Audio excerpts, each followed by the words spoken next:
to one and all present here. Myself Dr. Vaibhav Agrawal, Department of Economics, SS Khanna Girls Degree College. Today we are going to discuss a very important concept of macroeconomics, that is national income.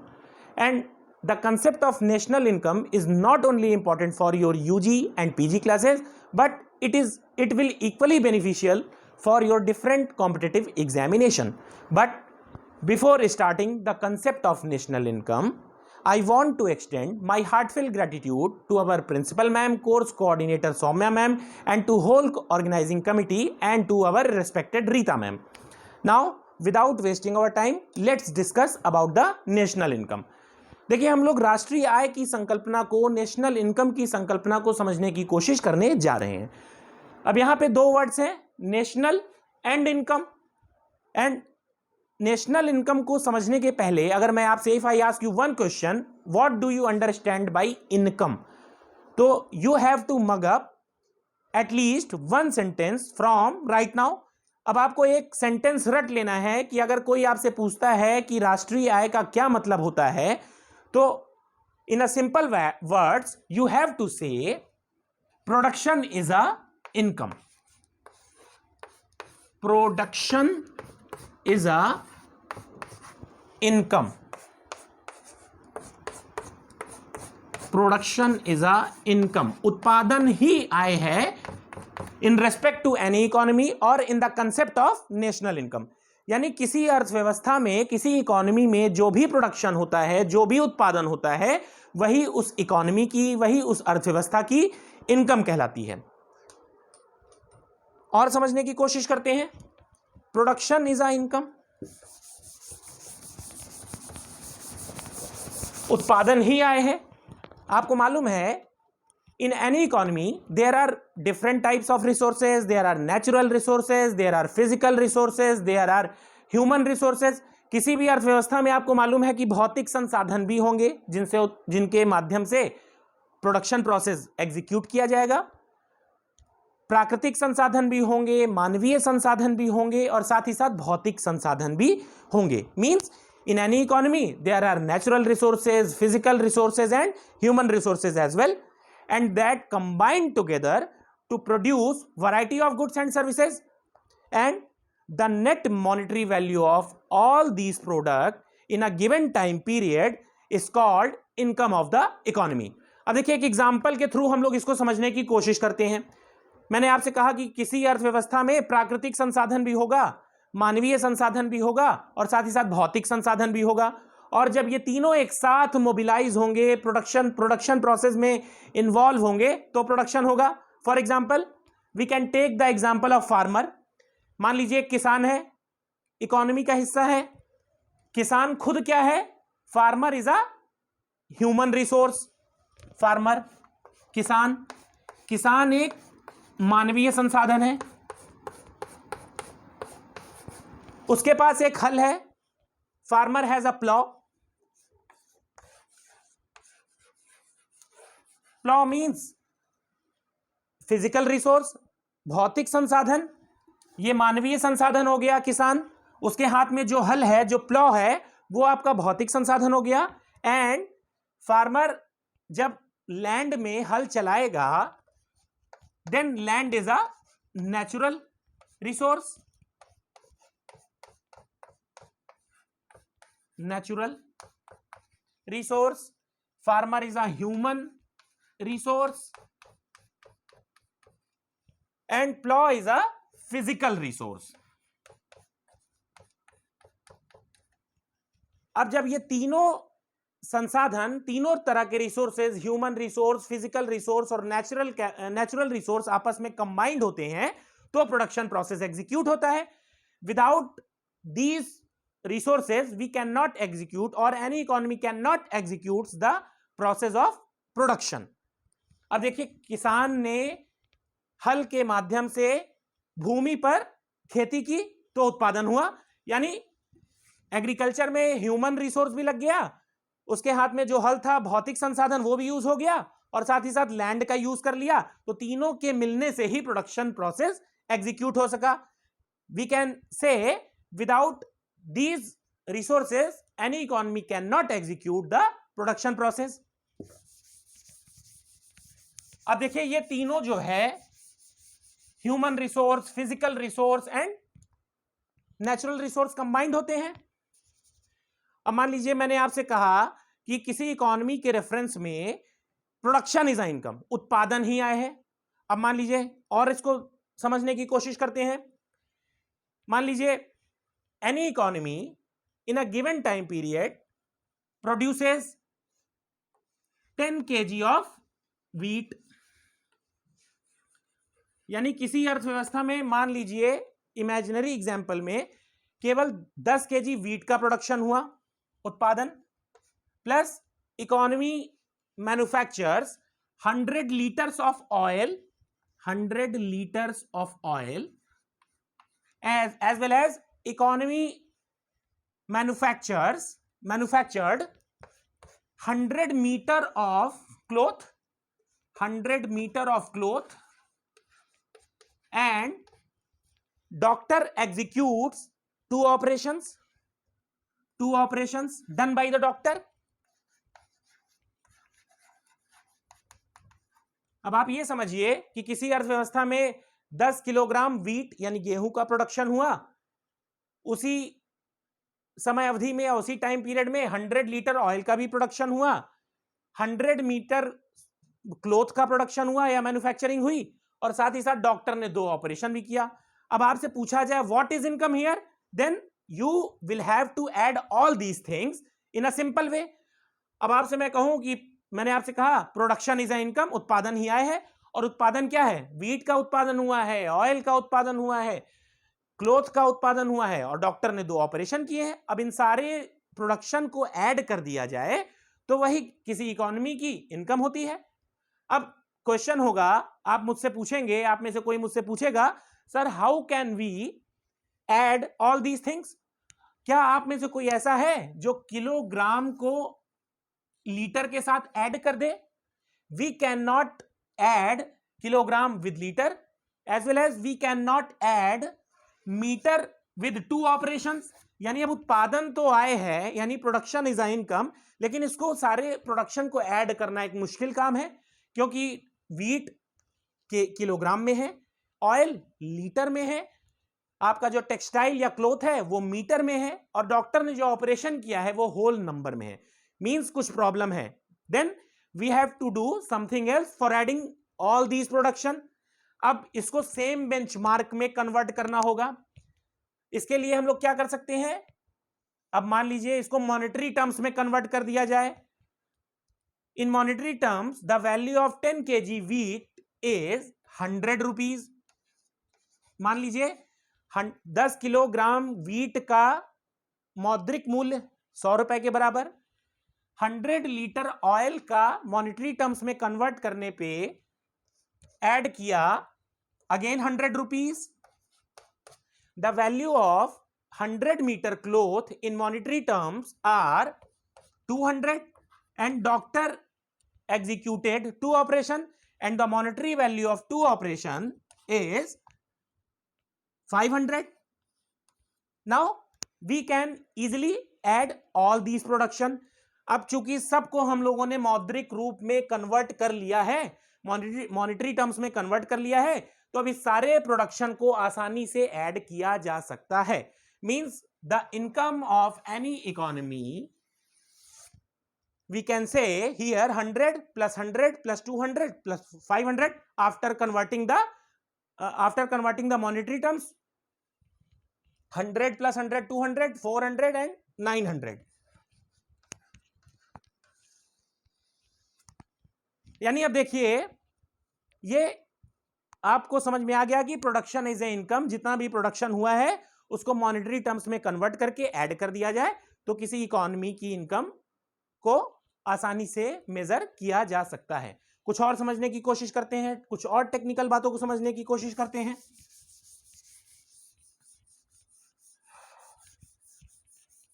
For better understanding about national income we have understand some elements of national income और economies income. यानी income किसी economy के reference में या राष्ट्रीय आय के संदर्भ में और बेहतर तरीके से समझने के लिए हम लोग कुछ और तत्वों की बात करते हैं। इनकम। अब देखिए मैं आपसे एक क्वेश्चन पूछूं, यहां पे हम लोगों को नेशनल इनकम का मेजरमेंट करना है, इकोनॉमी की इनकम का मेजरमेंट करना है। आपसे मैं पूछूं कि क्या आप अपना बर्थडे कभी भी जब भी आपका मन होता है पर डे डेली बेसिस पे सेलिब्रेट कर लेते हैं? ऑब्वियस आंसर होगा no sir. We will celebrate we celebrates our birthday each and every year. यानी आप कहेंगे कि मैं अपना बर्थडे हर साल इतनी डेट को, इस तारीख को मनाती हूं, यानी एक सर्टेन टाइम पीरियड। उसी तरह से आप अगर कहीं पढ़ते हैं तो उसकी फी भी टाइम टू टाइम, मंथली और 6 मंथली और ईयरली बेसिस पे करते हैं। उसी तरह से जब इनकम का मेजरमेंट किया जाएगा तो उसमें भी एक सर्टेन टाइम पीरियड, एक निश्चित समय अवधि का शामिल होना जरूरी होगा। क्योंकि ऐसा तो नहीं कह सकते ना कि 100 सालों में इंडिया की नेशनल इनकम इतनी रही, पाकिस्तान की नेशनल इनकम 1000 सालों में इतनी रही। नो, वी कैन नॉट से लाइक दिस। इसका मतलब है कि एक निश्चित समय अवधि की बात भी इनकम के मेजरमेंट में शामिल होगी। Means income has certain time period, एक निश्चित समय अवधि की बात होगी, certain time period, certain time period. अब हो सकता है ये टाइम पीरियड आपका एनुअल हो, ये टाइम पीरियड आपका हाफ ईयरली हो, ये टाइम पीरियड आपका क्वार्टरली हो, but it has certain time period. और क्या होगा इनकम के मेजरमेंट के लिए इंपॉर्टेंट बात? अब देखिए आपको मैंने बताया एक निश्चित समय अवधि तो होगी ही, साथ ही साथ अब प्रोडक्शन प्रोसेस को अगर if you want to execute production, can we execute production process without factor of production? क्या अगर किसी उत्पादन प्रक्रिया को संचालित करना है तो क्या उत्पादन के साधनों के बिना आप उत्पादन कर सकते हैं? Obvious answer no. यानी सर्टेन कुछ आपके उत्पादन के साधन होंगे, factor of production. Factor of production means through which any economy can execute the production process. यानी उत्पादन के साधन वो होते हैं जिनका प्रयोग करके कोई अर्थव्यवस्था उत्पादन प्रक्रिया को संचालित करती है। अब फैक्टर ऑफ प्रोडक्शन मींस, अब देखिए किसका प्रयोग करके, किसका यूज करके उत्पादन किया जाता है? Land. Land is a very important factor of production. Land, भूमि। अब लैंड अकेले तो प्रोडक्शन नहीं कर सकती ना, लेबर भी चाहिए, कोई श्रमिक भी तो होना चाहिए। लेबर, लैंड भी है, लेबर भी है, लेकिन कैपिटल ही ना हो तो क्या प्रोडक्शन हो सकता है? नहीं हो सकता है। Means capital is a very important factor of production. Capital, land, labour, capital, यानी भूमि होगा, भूमि के बिना उत्पादन नहीं हो सकता। श्रमिक होगा जिसके बिना उत्पादन नहीं हो सकता। Without capital any economy can not execute production process. And for organising all these factors of production there is a entrepreneur, यानी एक साहसी भी तो होगा जो इन सारी चीजों को संगठित करने का काम करेगा और प्रोडक्शन प्रोसेस को एग्जीक्यूट करेगा। Means there are various factors of production like land, labor, capital and entrepreneur। यानी भूमि भी होगी, पूंजी भी होगी, आपकी श्रमिक भी होगा, और इन सारी चीजों को समायोजित करने के लिए एक साहसी का भी होना जरूरी है, entrepreneur.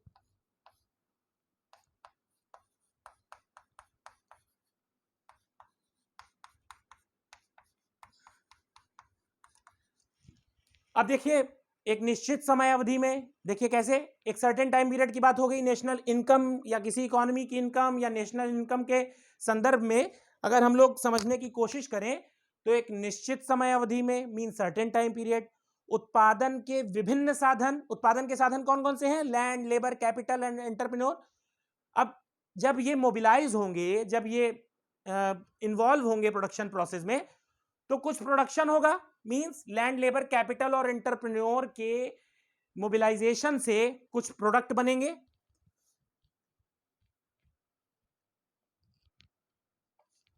Product in the form of final form, final products, कुछ प्रोडक्ट्स बनेंगे, कुछ उत्पाद बनेंगे।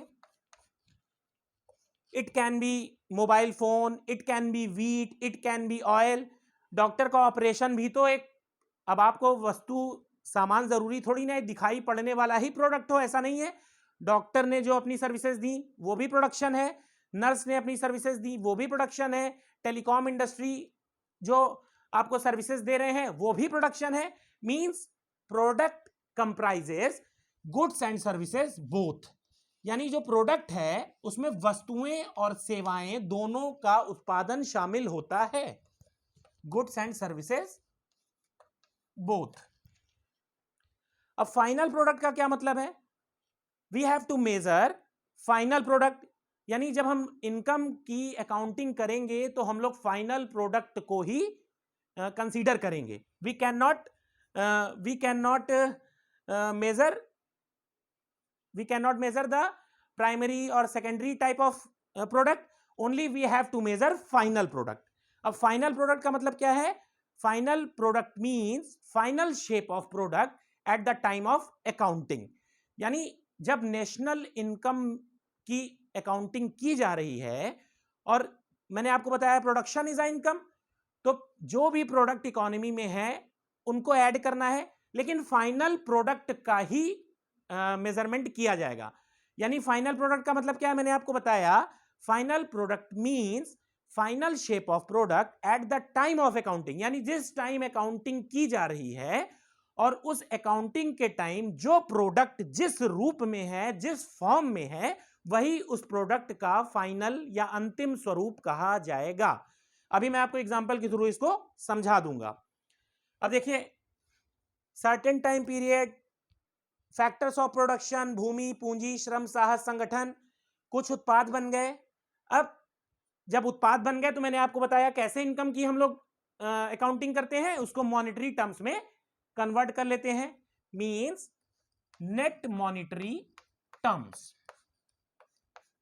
नेट, अब देखिए नेट का मतलब भी अभी हम लोगों को समझना होगा और फाइनल का मतलब अभी मैं आपको समझा दूंगा। Net monetary value of final product is called income of the economy और income of the economy. Net monetary value. Net monetary value of all final product produced by the land, labor, capital and entrepreneur in a certain time period or in a given time period is called the income of the economy or we have to understand now the national income. अब देखिए क्या मतलब है हिंदी में भी। Income की बात अगर हो रही है किसी इकोनॉमी के लिए या किसी देश के लिए या नेशनल इनकम के कंसेप्ट को हम लोग समझ रहे हैं, तो क्या हो गया? देखिए, एक निश्चित समय अवधि में, अब वो क्वार्टरली हो सकती है, वो हाफ ईयरली हो सकती है, एक अकाउंटिंग ईयर हो सकता है 1 अप्रैल से लेकर 31 मार्च तक का। मींस एक निश्चित समय अवधि में उत्पादन के विभिन्न साधनों के द्वारा उत्पादित सभी अंतिम उत्पादों का, उत्पाद means product means goods and services both, सभी अंतिम उत्पादों का मौद्रिक मूल्यांकन ही या शुद्ध मौद्रिक मूल्यांकन ही किसी अर्थव्यवस्था की आय कहलाती है। अब मैंने आपको देखिए क्या कहा था, in any economy there are natural resources, physical resources as well as human resources that combine together to produce variety of goods and services and the net monetary value of all these product is called income of the economy. And अब यहां पे final का क्या मतलब है? Final means without double counting, यानी जब आप उत्पादों की अकाउंटिंग कर रहे हैं, प्रोडक्ट्स जो हुए हैं उनको आप देख रहे हैं, तो ये आपको ध्यान रखना होगा कि कहीं से भी इनकम का मेजरमेंट करते समय, अकाउंटिंग करते समय उत्पादों की डबल अकाउंटिंग नहीं होनी चाहिए। डबल अकाउंटिंग का मतलब final product means without double counting, और फाइनल का मतलब मैंने आपको यह भी बताया, final product means final shape of product at the time of accounting, यानी जब आप नेशनल इनकम या इकोनॉमी की इनकम का मेजरमेंट कर रहे हैं, तो जब आप मेजरमेंट कर रहे हैं तो जो प्रोडक्ट जिस फॉर्म में है वो उसका फाइनल शेप माना जाएगा और उसकी गणना आपको करनी होगी। एग्जांपल देख लीजिए, पहले तो देखिए फाइनल का मतलब ये है, फाइनल प्रोडक्ट का मतलब, एक तो मैंने आपको ये बताया final means final shape of product at the time of accounting, और फाइनल का मतलब एक दूसरी तरह से भी आप समझ लीजिए, final means without double counting, यानी किसी भी प्रोडक्ट की जो का मेजरमेंट या गणना है वो दोहरी गणना ना हो जाए। जैसे मान लीजिए किसी टाइम में किसी इकोनॉमी में आपने टायर का प्रोडक्शन हुआ था, साइकिल में टायर, बाइसिकल में टायर का प्रोडक्शन हुआ था, तो जिस टाइम टायर का प्रोडक्शन हुआ था उस टाइम प्रोडक्शन इनकम में मेजर कर लिया गया था अकाउंटिंग करते समय। अब ये टायर मान लीजिए साइकिल में यूज हो जाए, तो आपको मालूम है प्रोडक्शन इज अ इनकम, तो आप साइकिल के प्रोडक्शन को टायर के प्रोडक्शन के साथ ऐड कर देंगे तो दोहरी गणना हो जाएगी, डबल अकाउंटिंग हो जाएगी। तो हमको we have to avoid these type of activities which जो आप कहने का मतलब ये समझिए कि अगर आप 2 बार अकाउंटिंग कर देंगे, एक बार टायर की गणना पहले हो चुकी है, टायर की गणना एक बार फिर से आप साइकिल में कर देंगे तो डबल काउंटिंग हो जाएगी और हमारी नेशनल इनकम के मेजरमेंट का जो हमारा मोटो है वो गड़बड़ हो जाएगा। तो डबल काउंटिंग से बचना होगा। अब देखिए मैंने आपसे कहा फाइनल का मतलब क्या है, फाइनल का मतलब final shape of product at the time of accounting. एक एग्जांपल मान लीजिए, in a economy there is a flour mill, एक आटा मिल है, फ्लोर मिल आटा मिल है। अब आटा मिल ब्रेड बनाने का काम करती है, मान लीजिए इसके पास फ्लोर है कितना, 100 kg।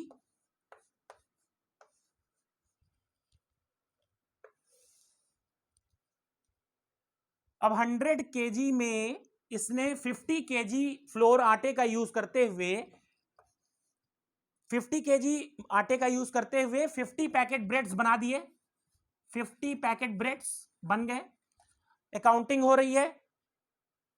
अब मान लीजिए अकाउंटिंग के टाइम में आप कहेंगे, मैंने कहा फाइनल प्रोडक्ट्स का ही मेजरमेंट किया जाएगा। अब बताइए फाइनल इसमें ब्रेड है या इसमें फाइनल फ्लोर है? अकाउंटिंग के टाइम में मैंने आपसे कहा final means final shape of product at the time of accounting, यानी अकाउंटिंग के टाइम जो भी प्रोडक्ट जिस फॉर्म में है वो अंतिम ही माना जाएगा, फाइनल ही माना जाएगा। तो 50 kg आटा भी बचा हुआ है और 50 पैकेट ब्रेड है, तो क्या अकाउंटिंग में प्रोडक्शन को जब आप ऐड करेंगे तो क्या केवल ब्रेड को ऐड करना चाहिए इनकम की गणना के लिए, या 50 kg जो बचा हुआ आटा है उसको भी यूज करना चाहिए? We have to measure 50 kg flour as well as 50 packet breads. अब देखिए यहां पे हम लोग जब इनकम की गणना करेंगे तो 50 पैकेट ब्रेड की भी गणना करेंगे और जो 50 kg आपका आटा बचा हुआ है उसकी गणना भी की जाएगी, क्योंकि अकाउंटिंग के टाइम जो प्रोडक्ट जिस फॉर्म में है वो उसका अंतिम रूप माना जाएगा। कुछ लोगों को कंफ्यूजन होता है कि ब्रेड अंतिम है क्योंकि ये इसको खा लिया जाएगा, हो सकता है ब्रेड भी अंतिम ना हो, उस हिसाब से आप जैसा सोच रहे हैं ब्रेड का कोई सैंडविच भी तो बना सकता है, इस हिसाब से सैंडविच आपका फाइनल हो सकता है।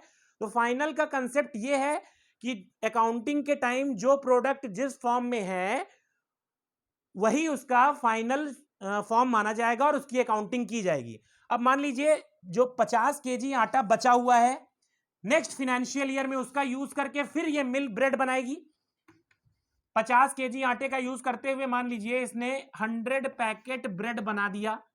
अब 100 पैकेट ब्रेड का प्राइस कितना हो गया मॉनेटरी टर्म्स में? 1000। अब 1000 में से आपको 50 kg जो आटा यहां पे पिछली बार अकाउंटिंग में यूज हो चुका था उसको डिडक्ट कर देना होगा ताकि डबल काउंटिंग से बचा जा सके। यानी अब 1000 रुपए की ब्रेड में से 50 kg आटे का प्राइस घटा दिया जाएगा, मींस मान लीजिए 100 रुपीज, मींस यहां पे अब अगली बार अकाउंटिंग के टाइम केवल 900 रुपए को ही अकाउंट किया जाएगा, क्योंकि 100 रुपए का जो आटा था पिछली बार वो पहले ही अकाउंटिंग उसकी हो चुकी थी। Clear? Final product means final shape of product at the time of accounting, and इसका मतलब यह भी है कि दोहरी गणना यानी डबल काउंटिंग नहीं होनी चाहिए। आगे बढ़ते हैं।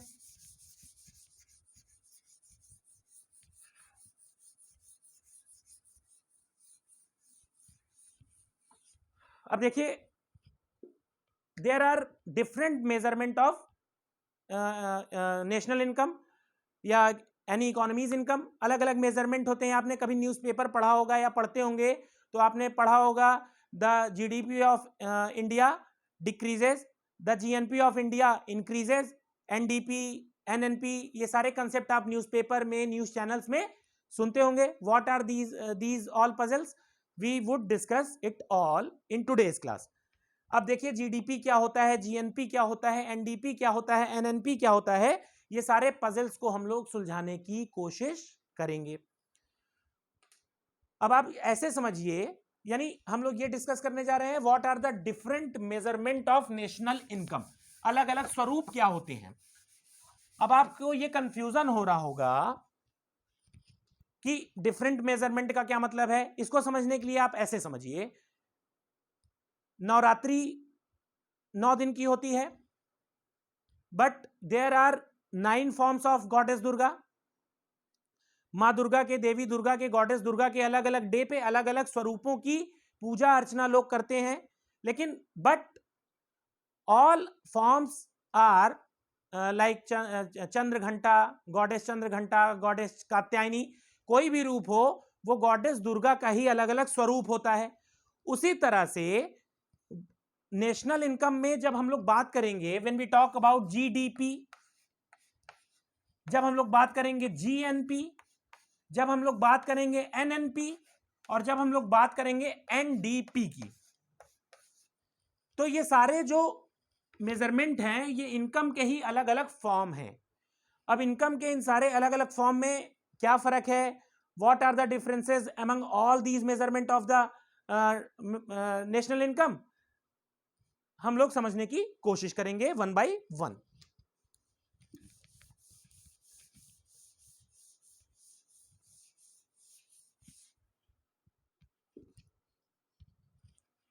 जीडीपी, अब देखिए GDP, GDP is a one type of measurement of national income.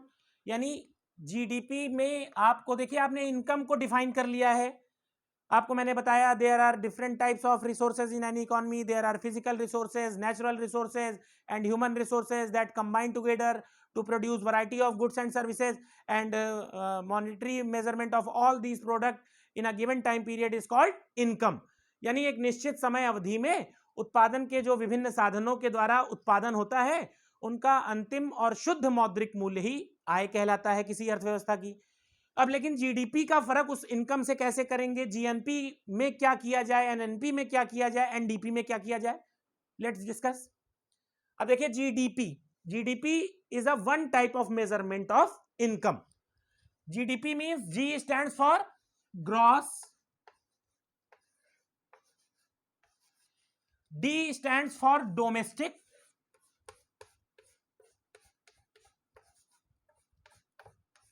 and P stands for product. Gross domestic product यानी सकल घरेलू उत्पाद, या सकल को समग्र भी कहा जाता है, समग्र घरेलू उत्पाद। अब इसमें we have to understand 3 words, gross, domestic and product. We have to understand separately gross, we have to understand separately domestic, and we have to understand separately about product. एक एक करके समझते हैं। अब देखिए ग्रॉस का मतलब क्या है। देखिए ग्रॉस को समझाने के पहले मैं आपको एक खराब सा एग्जांपल देना चाहता हूं।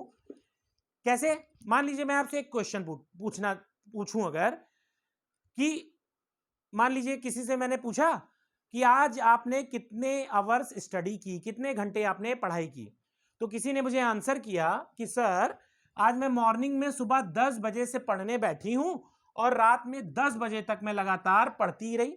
मींस कितने आवर्स की पढ़ाई हो गई, 12 आवर्स। सुबह 10 से रात 10 तक पढ़ाई, 12 घंटे, सिंपल। लेकिन उन्होंने मुझे यह नहीं बताया कि सर मैंने उसी दौरान 3 to 5 क्रिकेट मैच भी खेला 2 घंटे का। उन्होंने पूरा बताया कि मैंने सुबह 10 से रात 10 तक मैंने मैच आप पढ़ाई की 12 घंटे, लेकिन उन्होंने 3 से 5 का टाइम बीच में क्रिकेट मैच जो प्ले किया उसके बारे में उन्होंने नहीं बताया। यानी ग्रॉस का मतलब क्या है, ये देखिए, ये एग्जांपल कहीं आप लिखिएगा नहीं, मैं आपको समझाने के लिए बता रहा हूं। ग्रॉस का मतलब क्या है, अब एक कंसेप्ट आपको यहां समझाना पड़ेगा, डेप्रीसिएशन, तब आपको ग्रॉस का मतलब समझ में आ पाएगा। यानी अब अगर मैं आपको इस एग्जांपल में कहूं तो आपका gross time of study is here is 12 hours, यानी जो आपका समग्र समय है या सकल समय है पढ़ाई का वो 12 घंटे है। लेकिन अगर आपने जो 2 घंटे वेस्ट किए पढ़ाई के बीच में उसको भी एडजस्ट कर दें, उसको हटा दें, यानी ग्रॉस 12 घंटे पढ़ाई की आपने, सकल रूप से 12 घंटे पढ़ाई की, लेकिन उसमें से अगर 2 घंटे जो आपने वेस्ट किए दूसरे काम में उसको माइनस कर देंगे तो आपकी जो पढ़ाई का समय आएगा वो कहलाएगा net time of study. Net, शुद्ध रूप से आपने 10 घंटे पढ़ाई की, यानी जो वेस्टेज था उसको आपने घटा दिया तो आपको शुद्ध रूप से पढ़ाई का समय मिल गया। अब देखिए, ये जो वेस्टेज है इसको इनकम में समझने के लिए एक वर्ड हम लोग समझने की कोशिश करेंगे, that is depreciation.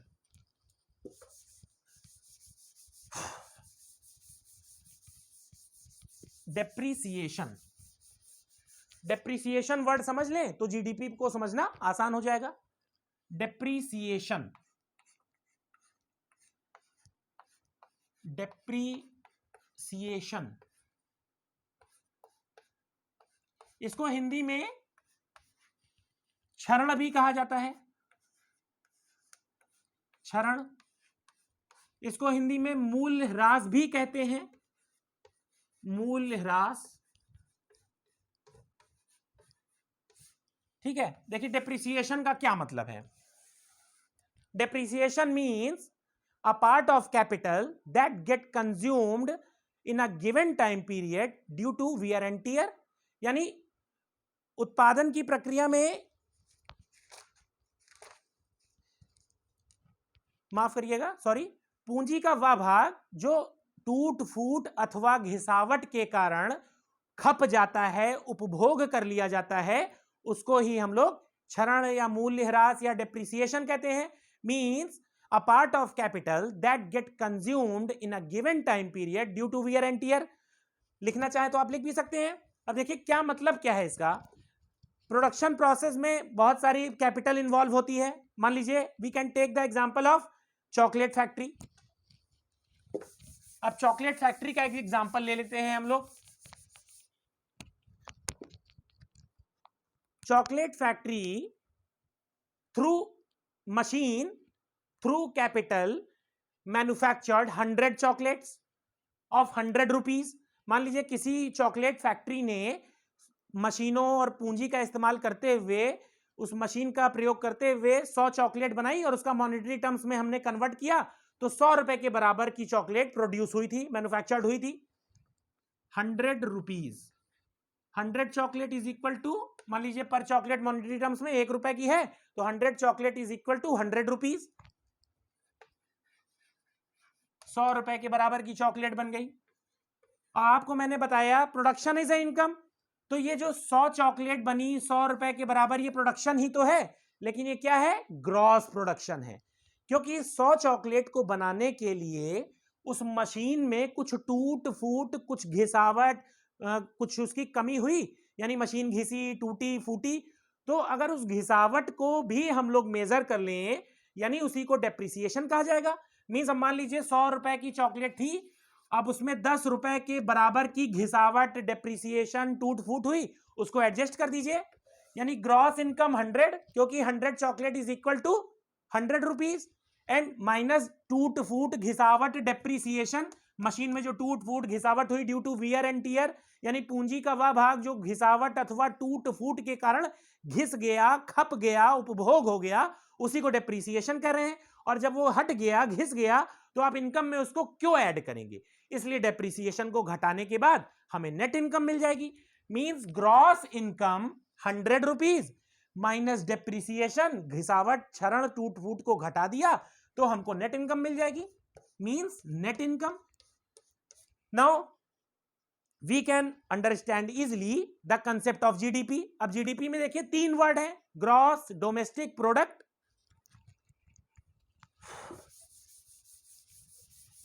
Gross domestic product, gross domestic product. Gross का मतलब क्या है, हम लोग we are talking about gross income, यानी हम लोग ऐसी इनकम की बात कर रहे हैं जिसमें अभी टूट फूट और घिसावट और डेप्रीसिएशन को घटाया या एडजस्ट नहीं किया गया है। Gross. D means domestic, means we are talking about the production produced within a domestic territory, यानी किसी अर्थव्यवस्था की घरेलू सीमा के भीतर के प्रोडक्शन की बात हो रही है। ग्रॉस विदाउट डिडक्टिंग डेप्रीसिएशन, टूट फूट घिसावट को नहीं घटाया गया है। डोमेस्टिक मींस देश की घरेलू सीमा के भीतर के प्रोडक्शन की बात हो रही है। And product means all goods and services जो भी प्रोड्यूस हुई हैं। अब देखिए जीडीपी को आप कैसे डिफाइन कर सकते हैं। GDP is nothing but it is a, देखिए समझिएगा, जीडीपी 3 वर्ड को डिफाइन करना है आपको, ग्रॉस को, डोमेस्टिक को और प्रोडक्शन को।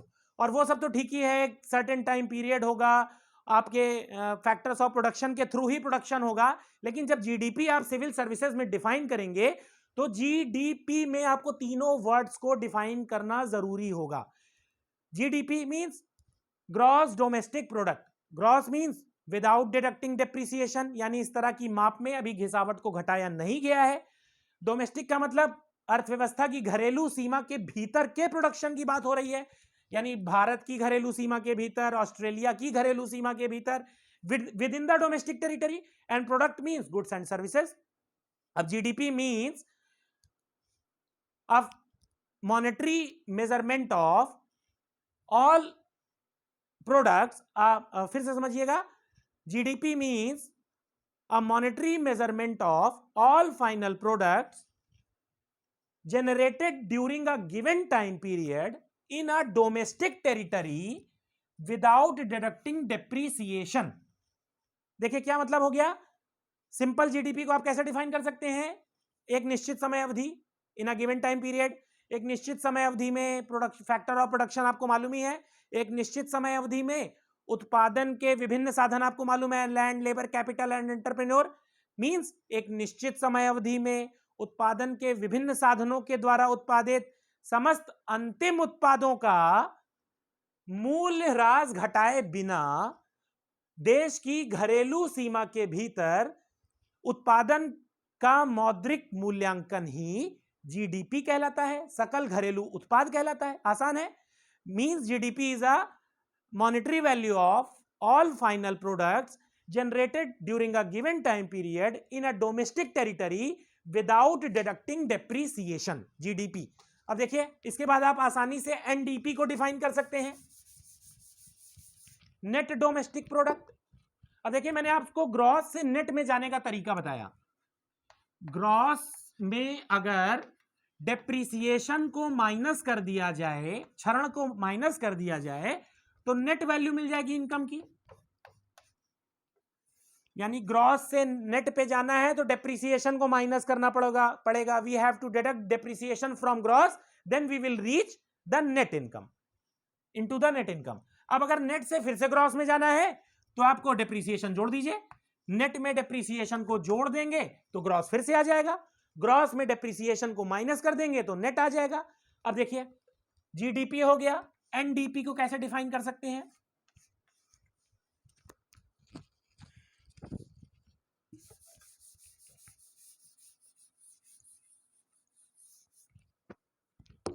NDP net domestic product. Net का मतलब क्या है, यानी यहां पे डेप्रिसिएशन को माइनस कर दिया गया है, यानी ये है, यहां पे आप कह सकते हैं after deducting depreciation. Domestic means with in domestic territory of any country, and product means all goods and services. अब देखिए कैसे डिफाइन करेंगे, नेट डोमेस्टिक प्रोडक्ट शुद्ध घरेलू उत्पाद।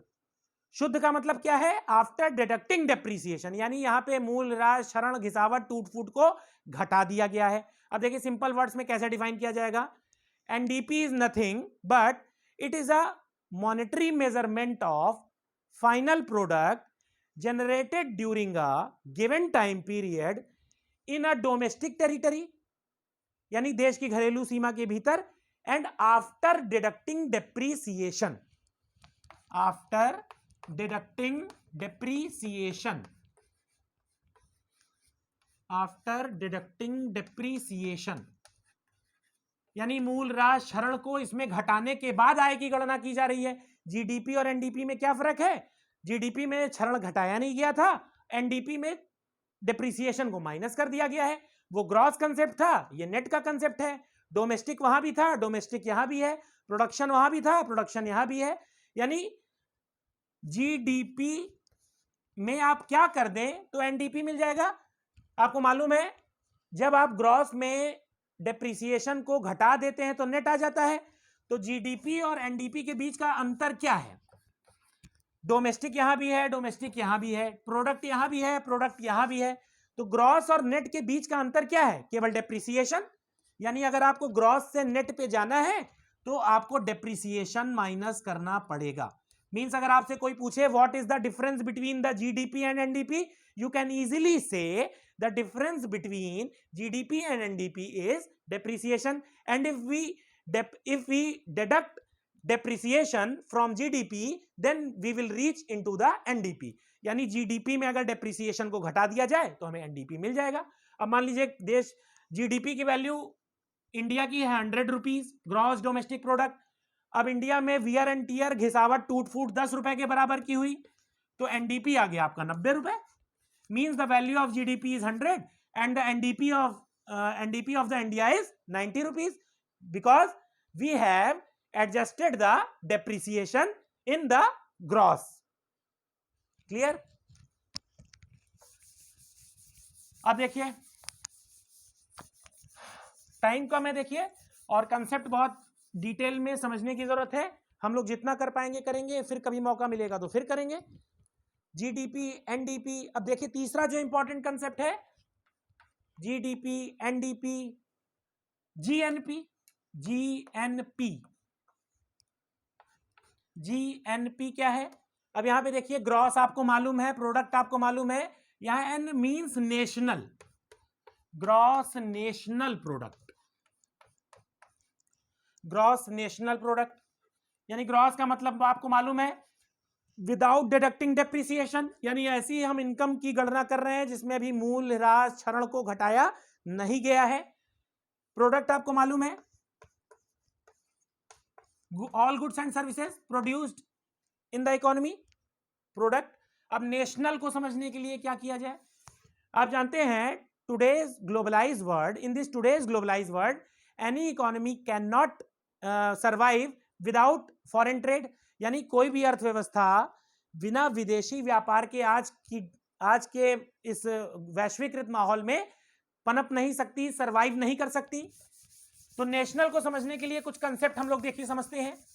नेशनल का मतलब क्या है, राष्ट्रीय का मतलब क्या है? देखिए मान लीजिए मैं एक छोटा सा एग्जांपल लूं। If we take the example of India's export, मान लीजिए इंडिया ने विदेशों को सामान भेजा जिसको एक्सपोर्ट कहते हैं। इंडिया ने एक्सपोर्ट किया, विदेश को सामान भेजा 100 रुपए के बराबर, 100 रुपए के बराबर का सामान भेजा, एंड इंडिया रिसीव्ड 100 रुपीज। 100 रुपए भारत को मिल गए क्योंकि भारत ने 100 रुपए के बराबर का सामान भेजा, बदले में पेमेंट हुआ, 100 रुपए मिल गया। मींस फॉरेन इनकम क्या हुई? 100 रुपीज। फॉरेन इनकम विदेशों से मिलने वाली आय 100 रुपीज इंडिया को हुई। अभी इस एग्जांपल में फॉरेन इनकम 100 रुपीज।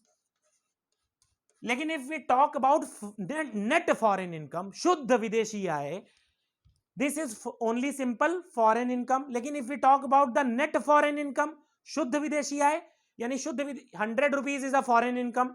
लेकिन अगर हमको शुद्ध विदेशी आय देखना है तो अभी केवल एक्सपोर्ट देखा है, अब आपको इंपोर्ट भी देखना पड़ेगा।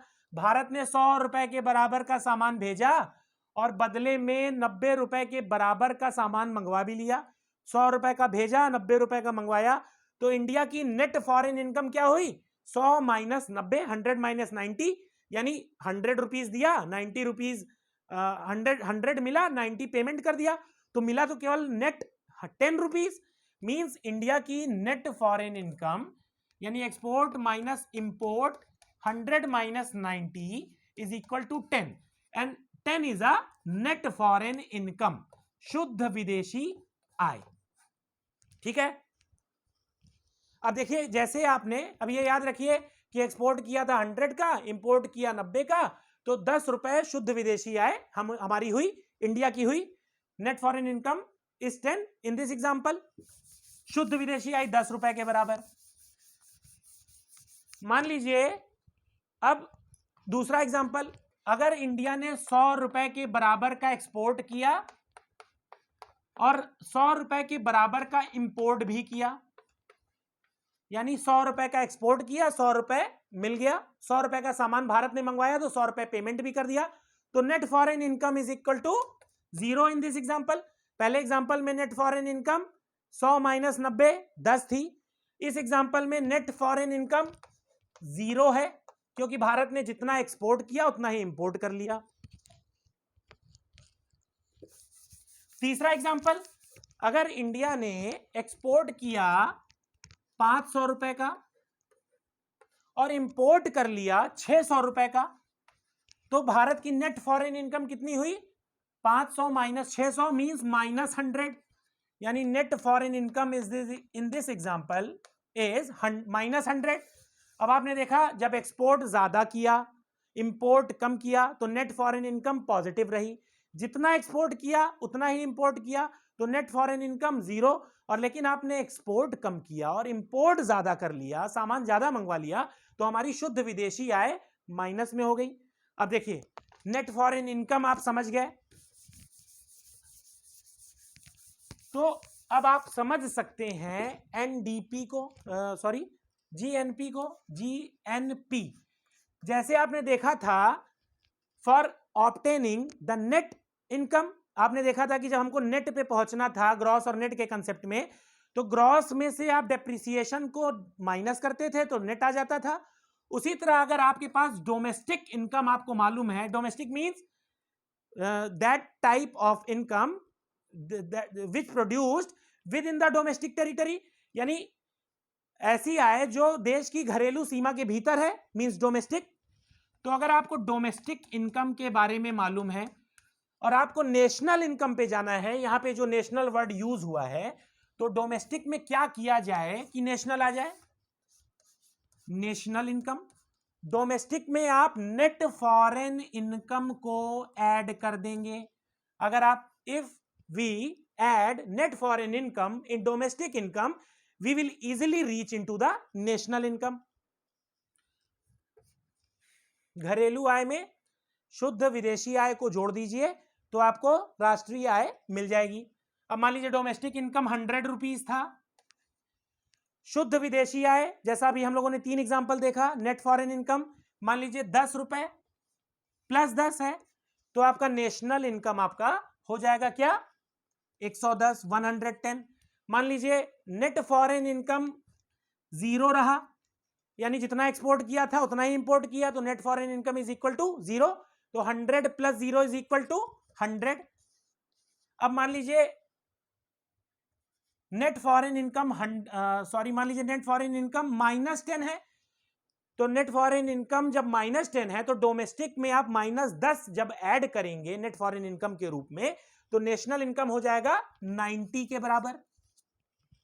यानी net foreign income can be positive, net foreign income can be 0 और net foreign income can be negative. जब आपका नेट फॉरेन इनकम पॉजिटिव भी हो सकता है, नेगेटिव भी हो सकता है या 0 भी हो सकता है, तो नेशनल इनकम आपका डोमेस्टिक इनकम से ज्यादा भी हो सकता है, कम भी हो सकता है, बराबर भी हो सकता है, and it will depend on the net foreign income. यानी आप ये समझिए कि नेशनल का मतलब क्या है?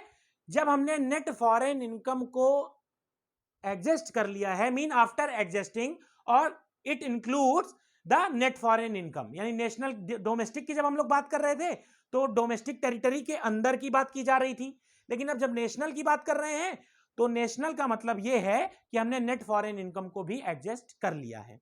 अब देखिए हम लोग डेफिनेशन समझने की कोशिश करते हैं। जीएनपी, जीएनपी का मतलब क्या है? अब देखिए फिर से आ जाइए, वही आपका basic structure. GNP is nothing but it is a monetary measurement of final product. generated during a given time period without deducting depreciation यानी gross, without deducting depreciation and it includes net foreign income, यानी इसमें शुद्ध विदेशी आय को जोड़ दिया गया है, अभी आपने देखा था। यानी जीएनपी कुछ नहीं है, क्या है? सकल राष्ट्रीय उत्पाद क्या है? एक निश्चित समय अवधि में उत्पादन के विभिन्न साधनों के द्वारा उत्पादित समस्त अंतिम उत्पादों का क्षरण घटाए बिना और शुद्ध विदेशी आय को समायोजित करने के बाद उत्पादन का किया गया मौद्रिक मूल्यांकन ही जीएनपी कहलाता है। ठीक है, अब देखिए एनएनपी क्या है? NNP net national product. Net national product means शुद्ध राष्ट्रीय उत्पाद। शुद्ध राष्ट्रीय उत्पाद का क्या मतलब है? शुद्ध का मतलब है, आपको मालूम है, आफ्टर डिडक्टिंग डेप्रिसिएशन, क्षरण को घटाने के बाद आय की बात की जा रही है। नेशनल का मतलब आपको मालूम है, नेट फॉरेन इनकम को एडजस्ट किया गया है, और प्रोडक्ट का मतलब गुड्स एंड सर्विसेज। अब देखिए एनएनपी को आसानी से हम लोग समझ सकते हैं। एनएनपी का मतलब क्या है? NNP is nothing but it is a monetary measurement of final product after deducting depreciation and it includes net foreign income. यानी आपका शुद्ध राष्ट्रीय उत्पाद क्या है?